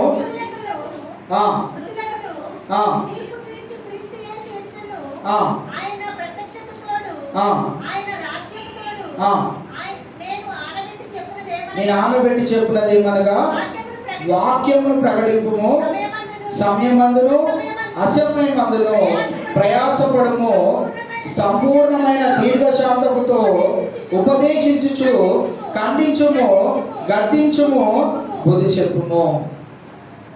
దేవుని సంఘానికి వచ్చే మనమందరము చేయవలసిన బాధ్యతలను 2వ వచనంలో తెలియజేయబడతా ఉన్నాయి. ఏంటి అనంట, వాక్యము ప్రకటించాలి, సమయం ఉన్నప్పుడు అసమయమందు ప్రయాసపడాలి, సంపూర్ణమైన దీర్ఘశాంతముతో ఏం చేయాలంట, ఉపదేశించాలి, ఖండించాలి, గద్దించాలి, బుద్ధి చెప్పాలి. ఇవన్నీ చేయడం ద్వారా ఎదుటి మనిషిని బాధ పెట్టడమా, లేకుంటే వారిని మంచి మార్గంలోనికి, లేకుంటే బాగు చేయడమా?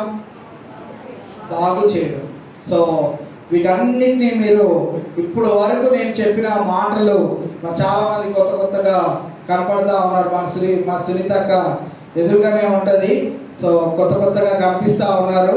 మా తమ్ముడు ఇలా చెప్తున్నాడు ఏంటి అని చాలా నెలల తర్వాత వచ్చినాక అలా ఉంటుంది కనుక వీటన్నిటినీ మీరు ఒక దైవజనుడు మమ్మల్ని హెచ్చరించి చెప్పాడనే మాటలను మీరు భావించి ఇవి మీరు పాటించినట్లయితే మీకు మేలు. మేము పాటించము, ఒక చెవితో విని ఒక చెవితో వదిలేస్తామనంటే తీర్పు దినాన నిలవబడి దానికి కూడా జవాబుదారి మీరే. కావున ఈ దినాన దేవుడు ఈ మాటలను మనకు తెలియజేస్తూ ఉండగా ఈ విశ్రాంతి దినం యొక్క ప్రాముఖ్యతను మరి కనుగొనిన వారమై అటు రీతిగా మన జీవితాలను జాగ్రత్తగా బాధ్యతారహితముగా ఉత్సాహముగా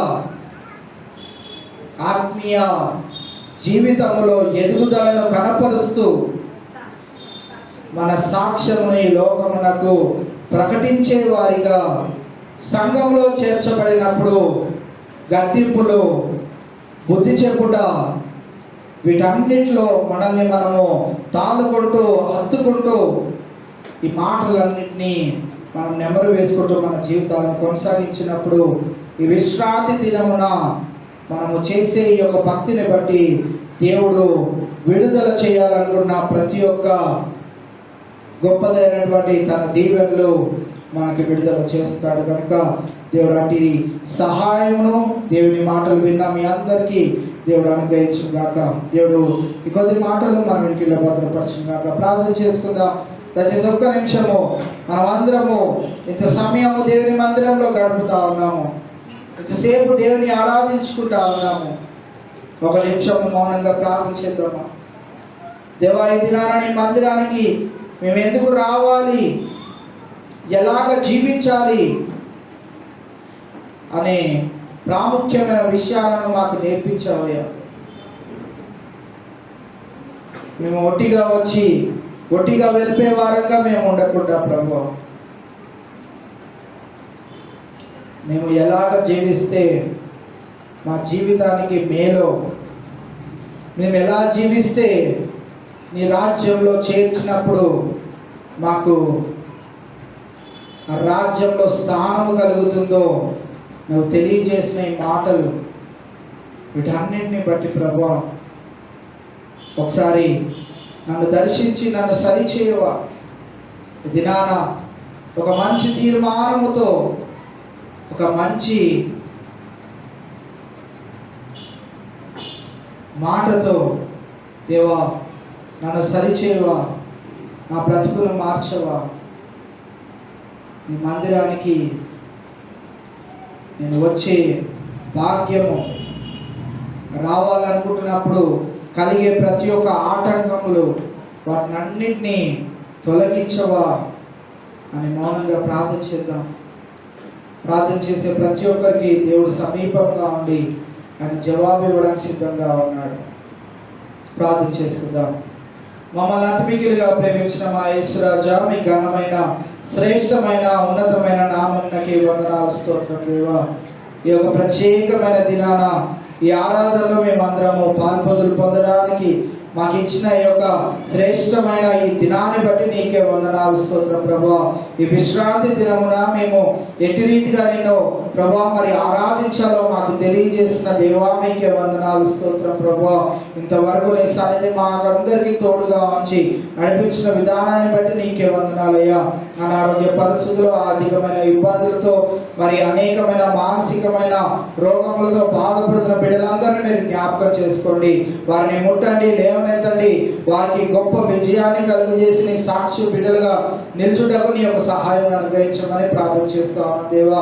చేరి వచ్చిన నీ బిడ్డలు నీ మాటలను విని ఉంటుండగా ప్రభువా, వాటిని ఒక హెచ్చరికగా, ఒక వారి జీవితాలకు సరిచేయబడే ఒక మాటలుగా వారు విని వారి జీవితాలను కట్టుకోగలుగుటకు మీ యొక్క సహాయం అనుగ్రహించమని ప్రార్థన చేస్తాము దేవా.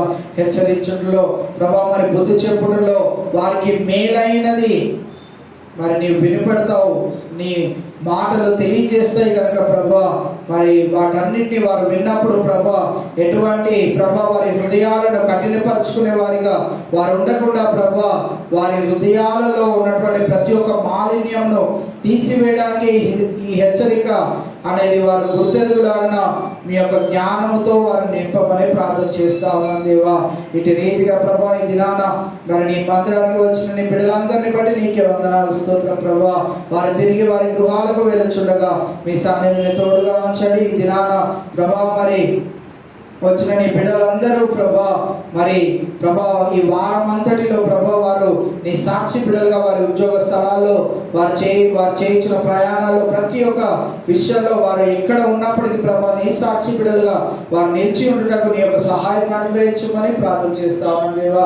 మేమందరము తిరిగి మా గృహాలకు వెళ్ళుచుండగా నీ సన్నిధి, నీ ప్రసన్నత, నీ వెలుగు మధ్యన మమ్మల్ని అందరినీ భద్రపరచుకొని కాచి కాపాడి సంరక్షించి మీ దీవెన ఆశీర్వాదాలతో నింపమని ఈ ప్రార్థన ప్రభు యేసు నామములో అడిగి వేడుకుంటున్నాం మా తండ్రి.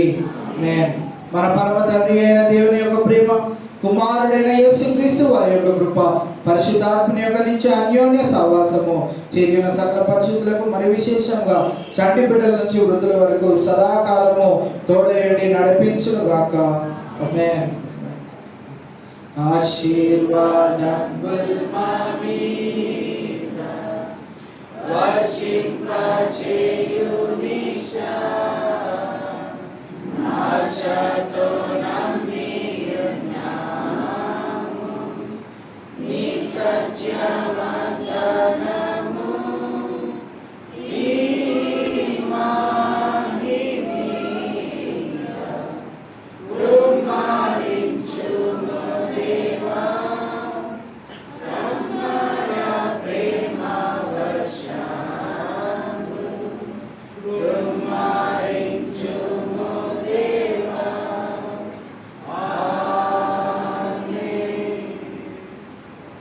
దేవుడు మిమ్మల్ని అందరినీ దీవించి ఆశీర్వదించాక మరి ఒకసారి మీ అందరికీ ప్రత్యేకమైన వందనాలు తెలియజేస్తాను. Thank you.